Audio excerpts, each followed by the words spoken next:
Hello students, आज का topic है डाईहाइब्रिड क्रॉस, या जिसका अदर नेम है इनहेरिटेंस ऑफ टू जीन। आज बच्चों, वैसे आप सबको पता है भगवान गणेश जी का जन्मदिन भी है, तो सभी स्टूडेंट्स को, वीडियो देखने वाले सभी साथियों को गणेश चतुर्थी की हार्दिक शुभकामनाएं। गणेश जी आपकी हर मनोकामना पूरी करें। डाईहाइब्रिड क्रॉस, मेंडल का मोनोहाइब्रिड क्रॉस ऑलरेडी हम डिस्कस कर चुके हैं, जिसमें मेंडल ने एक बार में एक करैक्टर की स्टडी की थी। इन डाईहाइब्रिड क्रॉस यहाँ पर 2 करैक्टर्स की स्टडी एक साथ करेंगे, इसलिए इसे डाईहाइब्रिड क्रॉस कहते हैं। 2 करैक्टर्स, इट मीन्स 2 करैक्टर की स्टडी एक साथ कर रहे हैं। इसका मतलब है हम 2 कंट्रास्टिंग पेयर की स्टडी करेंगे। कोई भी 2 करैक्टर, इस एग्जाम्पल में जो इस एक्सपेरिमेंट में जो एग्जाम्पल सेलेक्ट किया है वो सीड कलर से और सीड की शेप से लिया है। डोमिनेंट जो सीड उसका dominant trait round shape and yellow colour, ये डोमिनेंट ट्रेट होता है। तो डाईहाइब्रिड के अंदर मेंडल वर्क 2 डिफरेंट कैरेक्टर्स, इसमें 2 डिफरेंट कैरेक्टर्स की स्टडी की जाती है। In dihybrid cross we considered 2 characters, इसके अंदर हम 2 कैरेक्टर्स की स्टडी करेंगे। एग्जाम्पल है हमारा सीड कलर और सीड की shape.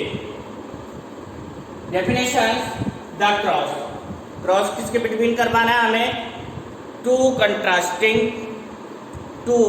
Pair contrasting trait, it means 2 character. Mendel के सेलेक्टेड 7 करैक्टर्स थे, उन 7 करैक्टर्स में से किसी भी 2 करैक्टर्स को लेकर के डाईहाइब्रिड क्रॉस की स्टडी कर सकते हैं। फ्लावर कलर और फ्लावर की पोजीशन का भी ले सकते हैं, पॉड शेप और पॉड कलर का भी एग्जाम्पल ले सकते हैं। डाईहाइब्रिड भी होता है, यही है इसका मतलब कि इसमें 2 करैक्टर्स की स्टडी की जाएगी, उसकी इनहेरिटेंस हेरिडिटी की स्टडी की जाएगी करैक्टर्स की, कि F1 जनरेशन्स में कौन सा करैक्टर एक्सप्रेस होता है एंड F2 जनरेशन में कौन सा करैक्टर शो होते हैं। यहाँ पर एग्जाम्पल में हमने सीड कलर और सीड शेप लिया है। दोनों आप लोग जानते हैं कि round shape and yellow colour characters है, वो डोमिनेंट है wrinkled shape and green colour. Shape, wrinkled shape थोड़ी सी साइड से प्रेस्ड होती है। तो इन डाईहाइब्रिड क्रॉस के अंदर ये करैक्टर ले लिए हमने, दोनों करैक्टर, और दोनों करैक्टर्स का मतलब हो गया 2 पेयर कंट्रास्टिंग ट्रेट। पेरेंट्स एक ट्रू ब्रीडिंग प्लांट है जिसके सीड राउंड होंगे और कलर येलो होगा, इसके लिए वो ट्रू ब्रीडिंग प्लांट होगा। कई जनरेशन्स में ग्रो करके ये चेक कर लिया जाएगा कि उससे ऑब्टेन होने वाले सभी सीड राउंडेड होंगे और उनका कलर येलो होगा। तो ये true breeding plant for round shape and yellow colour. इसका क्रॉस करवाया जाता है wrinkle shape and green coloured seed से। ये भी ट्रू ब्रीडिंग प्लांट है। सिमिलर तरीके से इसकी भी कई जनरेशन्स में ऐसे प्लांट्स के सीड को ग्रो करके हम ये आइडेंटिफाई कर लेते हैं कि ये ट्रू ब्रीडिंग प्लांट ही है, wrinkled shape and green colours के लिए। ड्यूरिंग गैमेटोजेनेसिस, गैमेटोजेनेसिस के अंदर इसके जो गैमेट्स बनते हैं उनमें सभी गैमेट्स के अंदर कैपिटल आर और कैपिटल वाई जीन के एलील्स पाए जाएंगे, क्योंकि इसके दोनों एलील्स सिमिलर है। राउंड शेप और येलो कलर्ड सीड वाले प्लांट्स के जो गैमेट्स होंगे वो वन टाइप्स के होंगे, क्योंकि इसका जो पेरेंट्स है वो होमोजाइगस है और homozygous parents always similar gametes produce करते हैं। तो इस पेरेंट से प्रोड्यूस होने वाले सभी गैमेट्स का जो एलील्स होंगे उसमें एक में कैपिटल आर और दूसरे में स्मॉल वाई। डोमिनेंट कैरेक्टर वाले गैमेट्स में डोमिनेंट्स के एलील्स होंगे F1CD, F1 जनरेशन की जो प्लांट ऑब्टेंड हुए आफ्टर फर्टिलाइजेशन सीड ऑब्टेंड होंगे और उन सीड को देन ग्रो करवाया, देन ऑब्जर्व किया कि ऑल प्लांट्स सभी प्लांट्स के जो सीड्स थे उनकी सेम राउंड थी और कलर येलो था। यानी डोमिनेंट करेक्टर का F1 में इफेक्ट है, इसी को डोमिनेंट इफेक्ट कहते हैं। F1 जनरेशंस के इनमें क्रॉसिंग ओवर करवाया था, क्रॉस पॉलिनेशन करवाया था पेरेंट्स में, then F1 generations progeny obtain की थी। नेक्स्ट स्टेप के अंदर जब हमें F2 जनरेशंस ऑब्टेन करनी होगी तो हम जानते हैं सिमिलर मोनोहाइब्रिड सेल्फ पॉलिनेशन करवाएंगे। सेल्फिंग, जिसको हम सेल्फिंग वर्ड भी यूज में ले सकते हैं, सेल्फ पॉलिनेशन, यानी आउटर पॉलन ग्रेन्स का फ्यूजन गैमेट्स एग वाले गैमेट्स से नहीं होगा। ये F1 प्रोजेनी है, इसके अंदर 4 टाइप्स के गैमेट्स प्रोड्यूस होंगे। ये हेटेरोजाइगस पेरेंट्स है, 4 टाइप के गैमेट्स जिनके अंदर कैपिटल आर और कैपिटल वाई, यानी ये जो गैमेट्स है वो राउंड सेवर येलो कलर्ड वाले हैं। ये इसका रिसेसिव और डोमिनेंट वाला गैमेट्स है, इसमें डोमिनेंट और रिसेसिव एलील्स वाला गैमेट है और यहाँ पर बोथ एलील्स रिसेसिव से ऑब्टेंड हुए। तो F1 प्रोजेनी है, वो 4 टाइप्स के गैमेट्स प्रोड्यूस करेंगी। किसी भी पेरेंट से हमें अगर गैमेट्स का नंबर ऑब्टेन करना होता है तो उसके लिए सिंपल फॉर्मूला होता है 2 की पावर n मीन्स होता है हेटेरोगैमेट्स की संख्या, द नंबर ऑफ हेटेरोगैमेट्स। तो ये जो पेरेंट्स है इसमें हम देख रहे हैं हेटेरोगैमेट्स एक तो 1 और ये 2। हेटेरोगैमेट्स कितना है 2, तो 2 की पावर n की जगह कितना रख दिया 2 रख दिया, इसका सॉल्यूशन आया 4। इट मीन्स इसमें 4 टाइप्स के गैमेट प्रोड्यूस होंगे। यानी कितना भी बड़ा पेरेंट्स हो, अगर उसमें पेरेंट्स सभी सिमिलर है, ये वाला कोई पेरेंट्स है तो इससे गैमेट्स की संख्या कितनी होगी 2 की पावर 0 बराबर 2 की पावर 0 की वैल्यू क्या होती है 1, जैसा कि हमने ऊपर देखा था। इनमें हेटेरोगैमेट्स का नंबर 0 है 0 है, इसलिए इससे 1 टाइप्स का गैमेट्स प्रोड्यूस हुआ।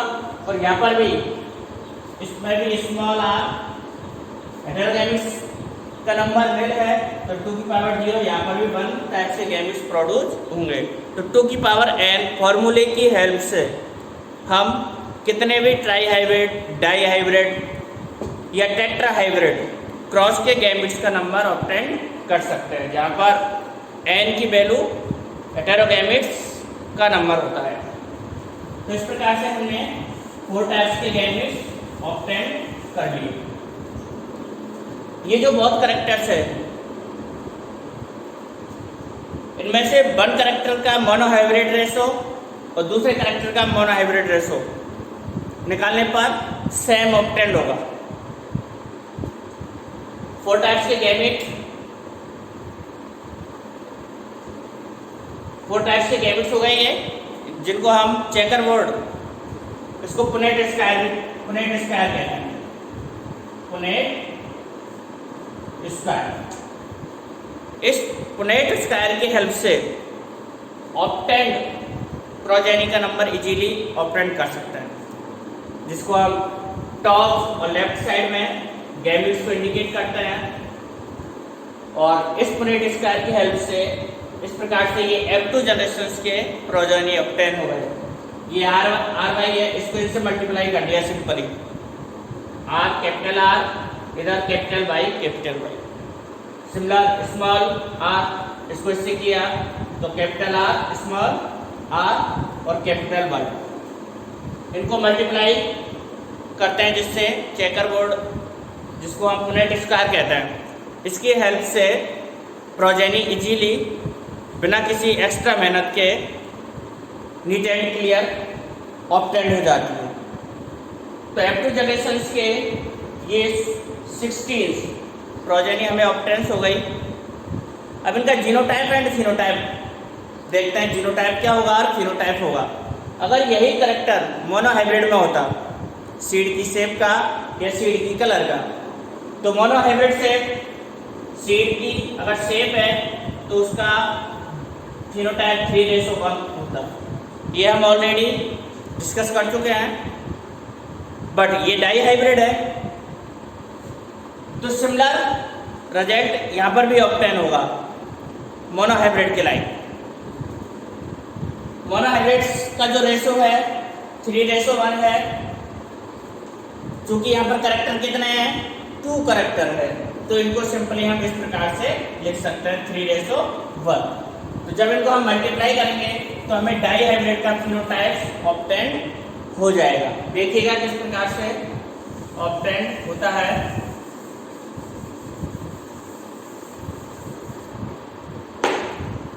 सीड शेप का रेशो मोनोहाइब्रिड का 3:1 और सीड कलर का 3:1। मोनोहाइब्रिड का फिनोटाइप यही ऑब्टेन होगा। ठीक है, इस 3 को इन 2 से मल्टीप्लाई करते हैं। 3 जा 9 और 3 बन जा 3।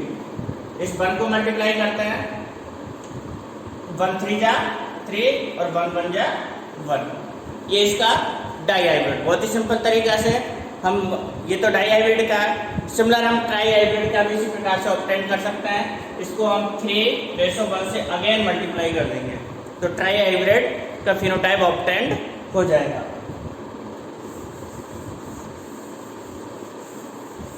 तो इसकी हेल्प से हमने देखा कि हमें 4 टाइप्स का फिनोटाइप्स ऑब्टेंड हुआ है।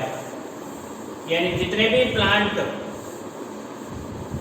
ऑब्टेंड होंगे F2 जनरेशंस में, उनका फिनोटाइप कितने टाइप्स का होगा, 4 टाइप्स का होगा। इस प्रकार से भी हमें ऑब्टेंड होंगे, यानी 9 जो प्लांट्स होंगे वो क्या होंगे, राउंड एंड येलो। देखिएगा इसका 3:1 सीड कलर और सीड शेप। तो सीड शेप का हम देखते हैं तो ये राउंड होंगे और इट इज रिंकल्ड, ये रिंकल्ड होंगे। Similar again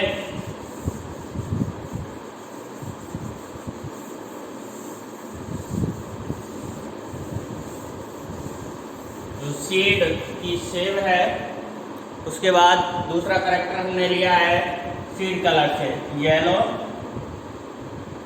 green. इनका मोनोहाइब्रिड क्रॉस 3:1 ये होगा।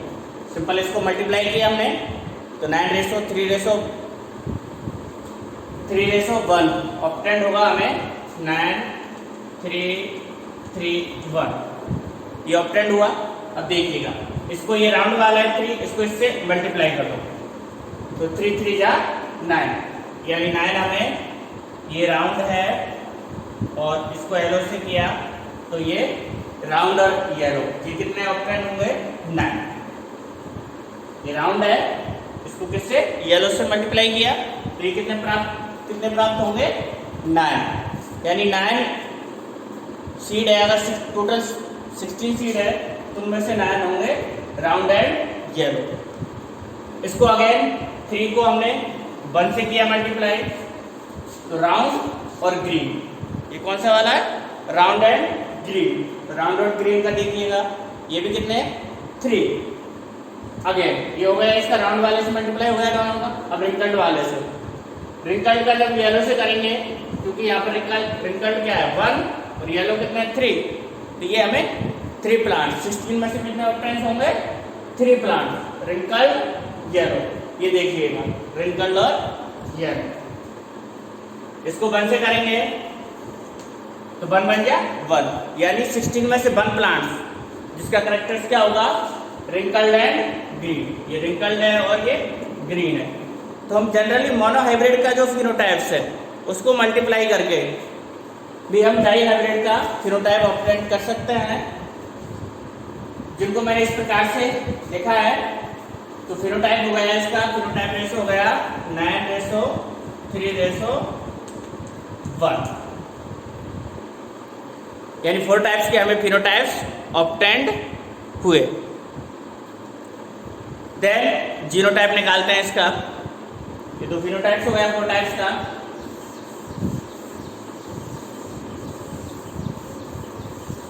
इन दोनों कैरेक्टर्स का, इन बहुत कैरेक्टर्स का मोनोहाइब्रिड्स, एट फर्स्ट हम मोनोहाइब्रिड्स जीनोटाइप देखते हैं 1:2:1, यानी 1 तो क्या होगा, ये राउंड शेप वाले होंगे हम, और हम यहाँ पर डायरेक्ट रेशो रख लेते हैं 1:2:3, यानी ये एक कैरेक्टर का है जीनोटाइप और वो दूसरे कैरेक्टर का है जीनोटाइप। ये शॉर्ट तरीका है, हम यहाँ से भी देख करके और अलग अलग हम निकाल सकते हैं सबको, बट हमें इनमें एक एक को हम देखें। अलग मैंने निशान लगा रखे हैं सब पे, ये देखो ये 1 2 3, तो ये 9 तो हो गए राउंड और येलो। फिनोटाइप पे मैंने सिंबल का रखा है, ये वाले जो सिंबल्स है 3 वाले, ये है हमारे रिंकल्ड येलो पर, और ये वाला जो मैंने राउंड लगाया ये है राउंड एंड ग्रीन कलर पर, और ये एक सिंगल बचता है फिर रिंकल्ड एंड ग्रीन वाला। तो हम डायरेक्टली फिनोटाइप का ऑब्जर्व करके भी निकाल सकते हैं, ये टिपिकल है। आप तो मोनोहाइब्रिड क्रॉस को मल्टीप्लाई करके डायरेक्ट इसका फिनोटाइप और जीनोटाइप निकालिएगा।